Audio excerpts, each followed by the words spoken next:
I am Tabitha Shelton. My name is Abigail Van Vliet. We're the Capital Autism Society. I'm currently a senior, 4th year. This is going to be my last semester. I think I'm a junior.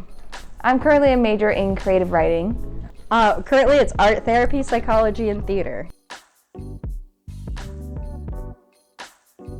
Honestly, the fact that it existed. I got an email about it before it was like officially made, and I was like, what? I want to join. It's not like everybody goes around with a little banner that says, I'm autistic. So come talk to me if you also have autism. The organization was kind of like waving that flag and saying, hey, this is your community. These are your people. Here we are. This is where it all begins.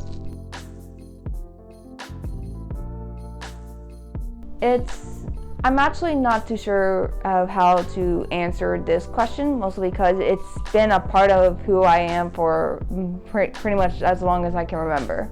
The actions that I do, the things and how I respond to things have always been seen sort of normal-ish. So I've never fully realized that my actions could be perceived weird, that there was a whole separate identity to it outside of just being something that people did. All my life, it's been treated as if it was normal. I think it just means being a person.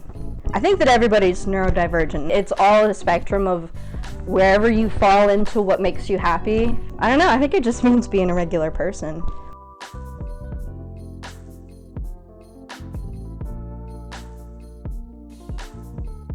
I never really saw myself differently after I officially learned I was on the spectrum. So after finding out, I didn't really think too much of it because I was still kind of learning, oh, these things are not what most people did and these things are what most people did.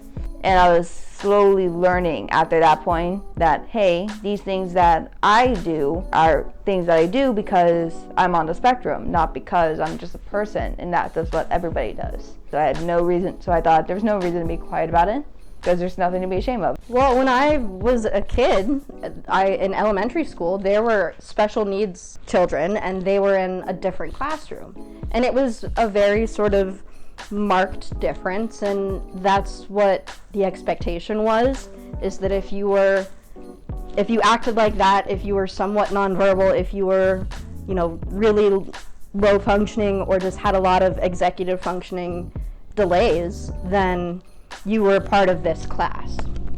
But I didn't fit all of that. So I just thought that I had ADHD. As I got older, I started to learn more that it was more of a spectrum. That really makes a lot of sense. All these things kind of fit and are explained with ASD.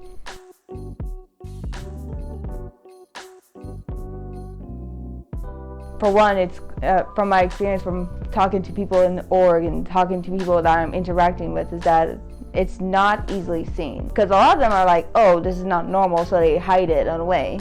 And having that visibility is actually very good. I think it's important that we're more visible because, it's really, really hard to hide all the time. And I think that if we all just decided that we didn't have to do that anymore and that everybody could just, act how they do and stim how they want to or have to, that it's okay to be seen, especially seen in a regular, functioning, typical world with everybody else.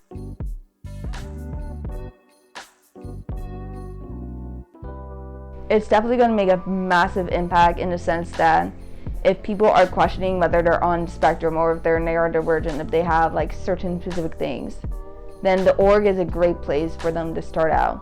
Having the org here means there's a safe place for people to go to if, oh, I think I might be on the spectrum, or I may have ADHD, or whatever they may think. This is a great place for them to go to find someone that's like that. It creates an open opportunity for them to go and join the org and find like-minded people and feel more comforted in the fact that they may actually have it and it's not weird and it's not wrong and it's completely fine and normal. Really just wonder and hope that, man, if there was a club where it just called everybody in, that there would be okay, fine, finally, yes, we can say it. I think that the autistic people on campus will just kind of come out of the shadows.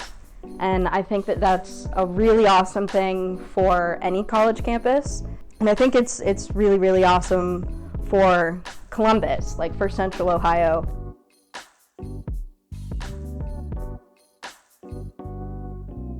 Honestly, just treating them as if they're normal people. If they need a little bit of extra help, be sure to offer it, but don't expect them to accept that help, because even if the help that you're offering is not what they need, you offering it may be what they did need, and your company may be what they do need. Treat us like we are people, as if there is no super clear distance between us. Be willing to acknowledge our stems and our movements and our habits, because those are normal parts and they help us along a very long way. So it's just generally, don't act like we're any different. I think that it would just be that anybody in that group, anybody in the Autism Society, could be part of any other society or any other club or organization or group or class and feel just as, accepted and incorporated as they do in the Autism Society. We are who we are. You are who you are. That's how it be.